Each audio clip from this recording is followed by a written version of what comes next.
Ooh, that's kind of deep. That is pretty deep. Wow, we're getting all worked up in these questions.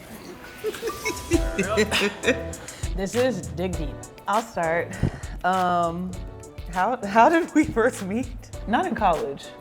You're older, no offense, than me. No, I'll take it. You're wiser than me. Yes. It might have been like the first initial might have been at like USA basketball or something. Yes. It had to be. I think so. Yeah. I mean, yeah. Yeah, I think USA. Yeah, but You weren't that small. I wasn't, but I was definitely younger and quieter. Yeah. Yes. I'll Like say you that. definitely said hi first. You've evolved. 1,000 times. Yeah. Cool. What was your first impression of me? I mean that you were just kind of like quiet to yourself, but like a killer. You know, like you always have to worry about the quiet ones a little bit. But definitely someone that was like just very easygoing, quiet, but knew how to hoop. Describe your childhood bedroom. Walk in the door. I had a door.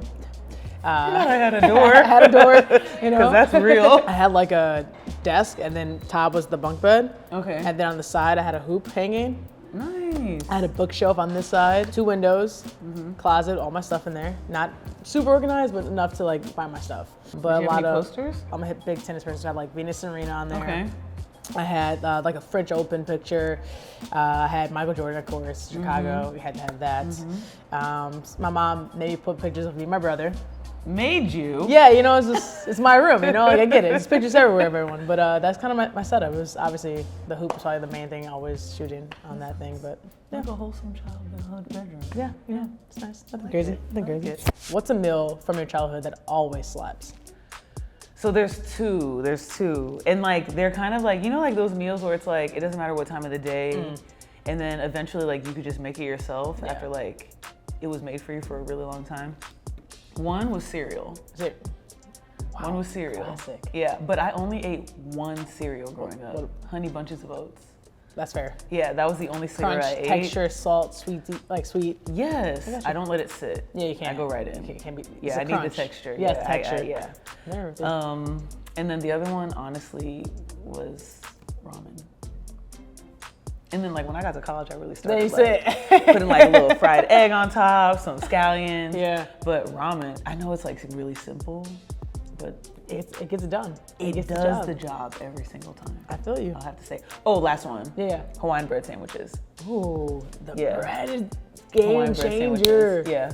It was the loaf, not like the buns. Oh, like the whole like thing. the round loaf. Oh, that's Yeah. next level. When Nneka and I got older, we started like putting it in thirds.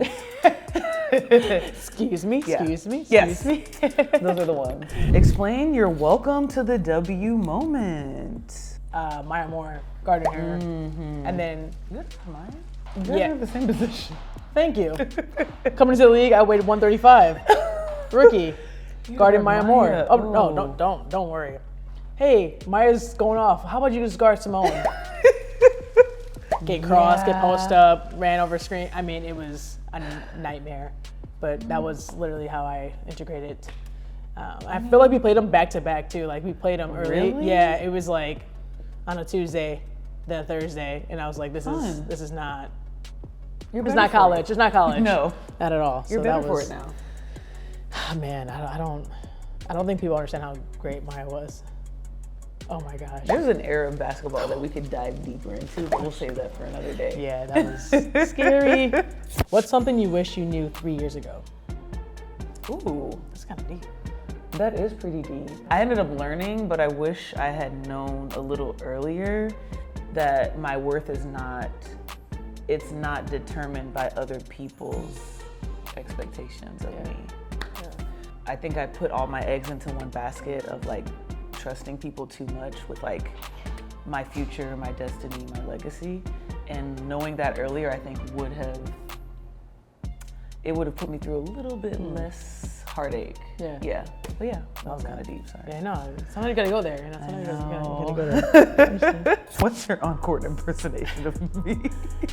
I mean, I'm gonna have to stand up and. Oh, okay. I don't think the full essence. Go ahead. Because honestly, I wish I had this in my package. Okay, I don't. I need to see it then. But I don't know if I could.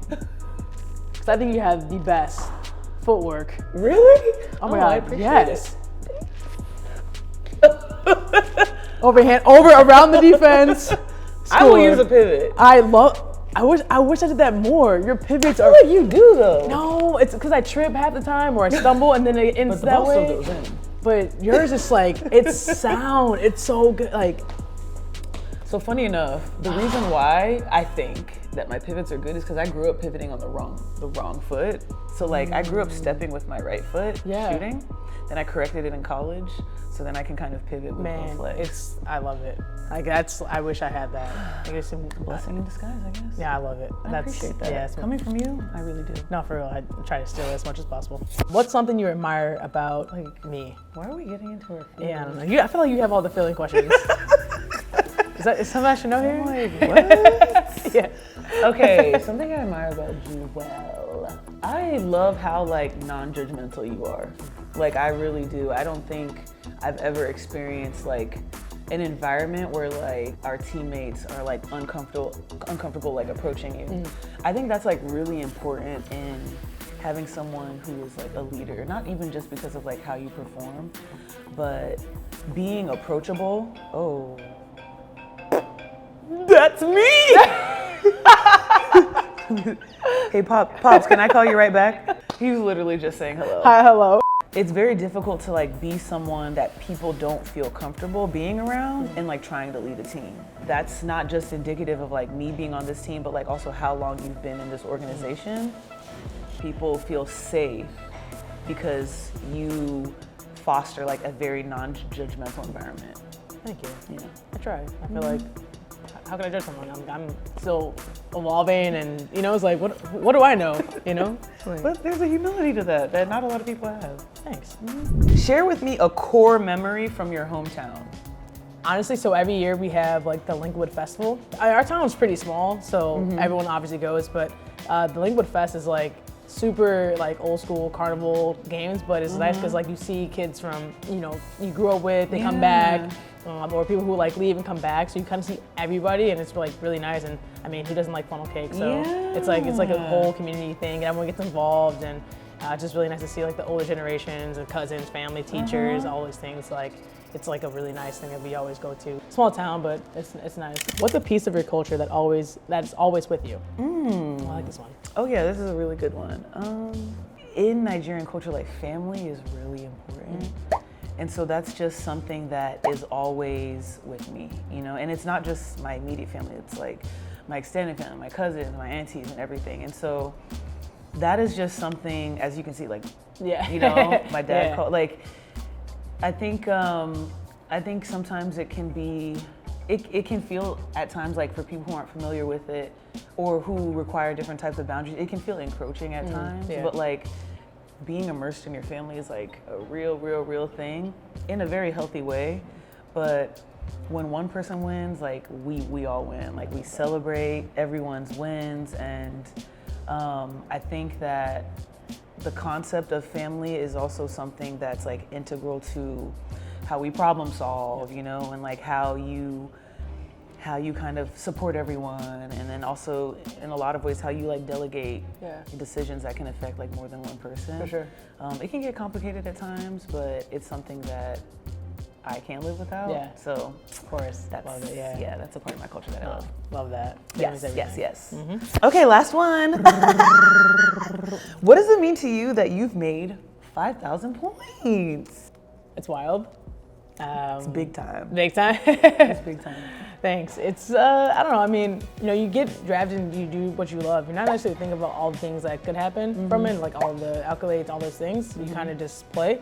So I never had like a goal of like I want to have this and this and this. Right. So when that happened, I was like, really? Like that's how much? Like, am I old? Am I getting older? Like that's how much I've been playing, or is that many shots? It's just But wild. it's a good thing. Yeah, so it's like really cool because each year, each season is always different with different memories, and it's a different journey. So you can kind of go back at, you know, my first shot, or, you know, years of just different experiences. And so it's kind of wild to have that number and to, I guess, be in the books, you know, but it's something I never really thought about until now. So thank you.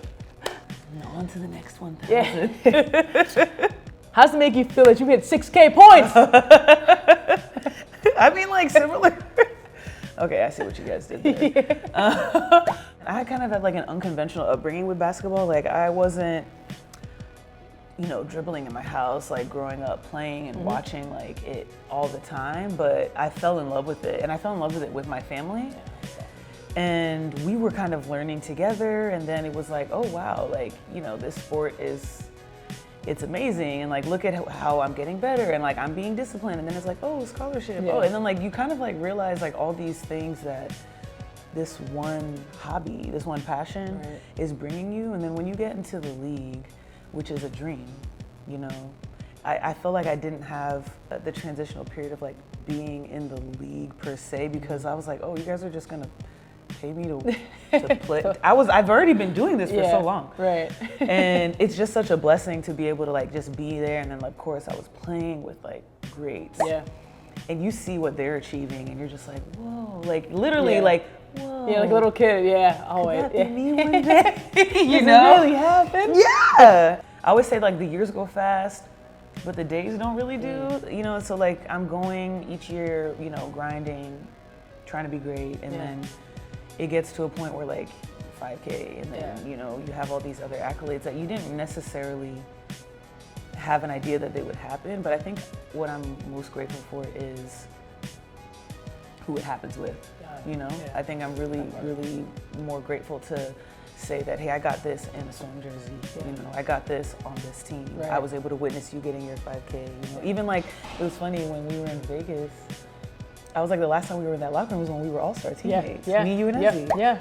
And we were like, we gonna get Jewell the MVP. Like we were doing everything, And so like it's that, like those are the things that make those kind of things really special, for us to be able to like reach those milestones in the same game, on a really great win. I know. Like to me, that's the core memory for me, and I just want to keep doing more of that. So And counting. Thank you. Hi, Aziota. Hi.